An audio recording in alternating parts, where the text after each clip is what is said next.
ওই রুহুটা বের হতে চায় না, ডাক দিয়া বলবে আল্লাহ, এই মৃত্যুর যন্ত্রণা এত কঠিন, আমি সহ্য করতে পারি না গো আল্লাহ।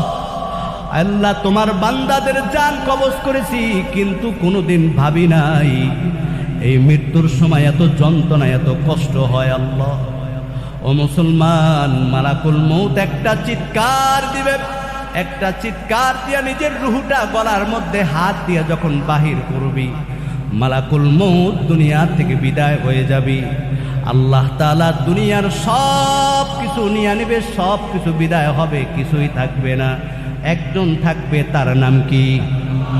আরো জোরে বলেন। হে যুবক ভাইরা আমার, কোন আশায় বসে আছেন?